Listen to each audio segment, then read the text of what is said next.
Bonjour Benjamin Griveaux. Bonjour. Nous allons d'abord évoquer ce matin naturellement l'évacuation de la ZAD qui reprend. Combien de personnes sont visées par cette nouvelle opération d'évacuation? Quand on opère, des évacuations ne sont pas des personnes qu'on vise, ce sont des sites. Et donc ce matin, c'est une dizaine de squats qui sont visés très clairement et auxquels on est en train de procéder aux évacuations avec donc, évidemment dans les les squats, personnes. il y a des personnes. zadistes. Bah oui, mais par définition, c'est à la fin de l'opération qu'on pourra vous dire combien de personnes ont pu être évacuées et surtout si les sites ont bien pu être déconstruits, si les affaires des personnes ont pu être mises à l'abri, parce que je rappelle qu'on met à l'abri, que cela se fait avec des huissiers et que nous espérons que ça puisse se faire dans le plus grand calme. Vous allez nous expliquer ce matin que vous naviguez à vue, vous ne savez pas s'il y a une centaine de personnes, une dizaine, une trentaine? Ce que je vous dis, c'est que sur l'ensemble du site de Notre-Dame-des-Landes, on sait qu'il y a entre 150 à 200 personnes restant et que ce matin, de manière très précise, ce sont 10 sites qui sont visés par ces évacuations. 10 sites, pourtant, pour être plus précis, il y en a certains qui ont présenté des projets. Ouais, il y a 29 projets qui ont été présentés. Et acceptés. 29 projets agricoles et Oui. 12 projets non agricoles. Sur les 29 projets agricoles, il y a 15 projets qui ont déjà été validés lors du comité de pilotage qui s'est tenu lundi avec la préfète. Il y a 14 projets dont on pense qu'ils n'ont pas encore suffisamment d'éléments et donc il y a un travail qui s'engage dans les semaines qui viennent. Ça ne veut pas dire que ces 14 projets-là seront tous acceptés, mais ça ne veut pas dire non plus que ces 14 projets seront tous rejetés. Donc ça veut dire que ceux qui sont visés dans les sites, puisque vous parlez d'une dizaine de sites, sont ceux qui n'ont pas déposé de projet, qui n'ont pas vocation à rester. Ceux qui ne se sont pas inscrits dans le processus légal que nous avons engagé, avec beaucoup de concertation et avec des gens dont on nous avait dit il y a des semaines ou des mois, vous verrez, on ne peut rien en faire, c'est impossible, il n'y aura pas de projet. Ce n'est pas vrai. Il y a des gens sérieux, on a des ingénieurs agronomes, des gens qui sont des spécialistes du monde agroalimentaire, qui ont présenté des projets sérieux. Ceux-là, ils ont une permission d'occupation précaire de ces terrains. Et puis les autres, les projets n'étaient pas suffisamment aboutis, donc on va les retravailler. Certains, sans doute, aboutiront. Et certains ont vocation désormais à quitter la zone. Et certains ont vocation, très clairement, ceux qui ne se sont pas inscrits dans la procédure légale et ne respectent pas l'état de droit, quitteront la zone ou seront évacués. Vous craignez de nouvelles scènes, images de violence ce matin? Mais je ne le souhaite pas, mais quand vous avez des gens qui sont dans un état d'esprit qui est celui de faire de la guérilla urbaine et de contester l'ordre public, parce que ceux qui restent là et qui refusent de s'inscrire dans le processus légal, ils ne sont pas là pour Notre-Dame-des-Landes.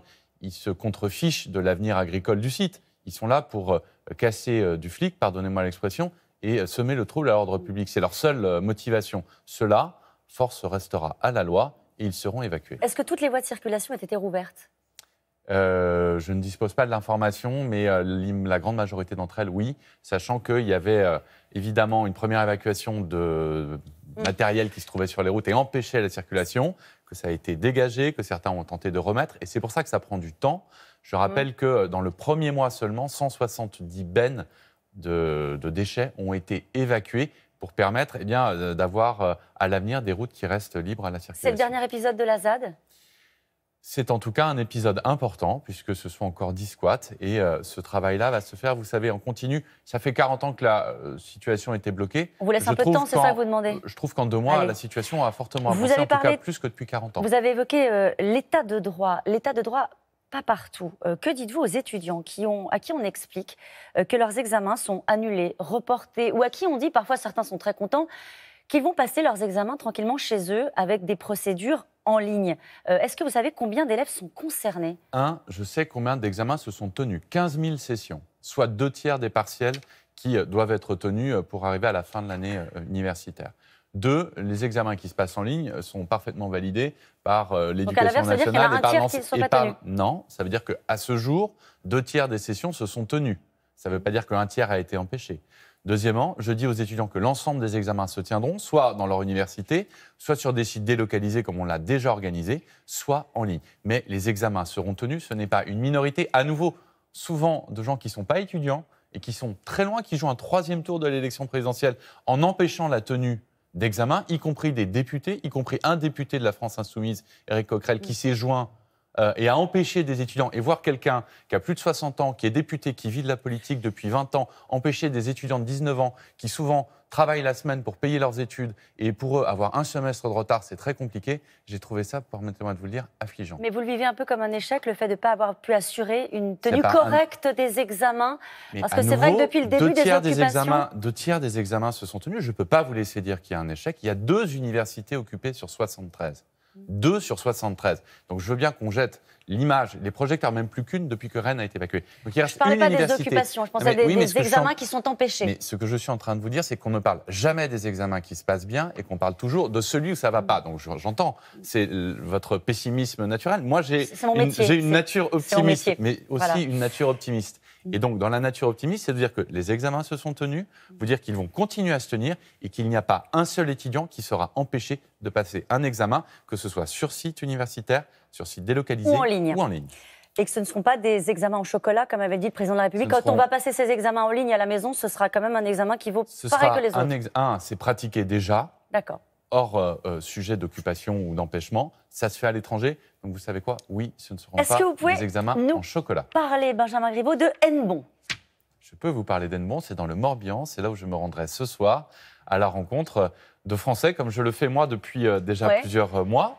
C'est une formule que j'ai inaugurée et que j'ai déjà pratiquée à 8 reprises dans différents territoires où c'est assez simple. Je passe une annonce dans la presse locale, je mets une annonce sur les réseaux sociaux, vient qui veut. Et je réponds aux questions que me posent les Français sur la politique menée par le gouvernement. Et du coup, comme ça vous a plu, vous vous êtes dit, j'emmène tout le monde pour les 1 an, puisque ça fait 1 an. 29 des 31 ministres, il y en a 2 qui sont à l'Assemblée nationale. Ce n'est pas qu'ils ont refusé l'exercice, mais ils sont retenus à l'Assemblée nationale. Et donc, on a 29 ministres partout en France ce soir, à peu près à la même heure, à 18h30, 19h. Ça sert à quoi? Ça sert à faire 2 choses. D'abord, à expliquer, à faire de la pédagogie, parce que quand vous transformez en profondeur un pays, ça a besoin d'un temps d'explication et c'est normal. Et puis, c'est aussi pour écouter ce que les Français ont à nous dire. Vous allez l'entendre, la colère, par exemple? Si elle s'exprime, vous allez dire que je suis encore pessimiste, mais il y a des gens en colère. Non, parce que, vous savez, à nouveau, on peut entendre sans être dans le pessimisme permanent. Moi, les exercices que j'ai faits, j'ai entendu beaucoup d'impatience, parfois de la colère, mais à la différence parfois des débats politiques, les gens l'expriment de manière courtoise. Ils comprennent qu'on ne peut pas transformer un pays en moins d'1 an. Ça, ils l'ont parfaitement intégré. Et souvent, ils posent des questions que ne posent pas les journalistes. Parce qu'ils posent des questions qui concernent leur quotidien. Et alors, quel genre de questions? Allons-y. Par exemple, ils ne vous parlent pas de la CSG. Eh ben, ils ne vous parlent pas des 80 km/h. Les 80 km/h, je ne l'ai jamais eu. Ah, pour ne rien vous cacher. Allez. La CSG, je l'ai eu. La taxe d'habitation, je l'ai eu. Mais ce que j'ai aussi beaucoup eu, Caroline Roux, et ce que j'aimerais beaucoup entendre, les questions liées au handicap. Vous avez 12 millions de Français qui sont en situation de handicap. Croyez-moi, ça les intéresse. Et à chaque fois, j'ai eu une question sur ce sujet sera où, Nicolas Hulot important. Nicolas Hulot sera dans le sud de la France aujourd'hui. Et il laisse entendre... Je crois qu'il est hier, à côté d'hier. Il a laissé entendre qu'il pourrait quitter le gouvernement cet été. Vous voilà condamné à lui faire plaisir avant l'été? Écoutez, on ne fonctionne pas comme ça. Chacun est à sa tâche. Et Nicolas Hulot, dans toutes les missions que lui ont confiées le président de la République et le Premier ministre, a été présent au rendez-vous et aux missions qui lui ont été confiées. Il a fait un travail remarquable sur Notre-Dame-des-Landes et il continuera à travailler de manière remarquable dans le collectif qui est le gouvernement. Merci beaucoup, Benjamin. Merci à vous. C'est à vous, Laurent. Merci, bonne journée à tous les deux.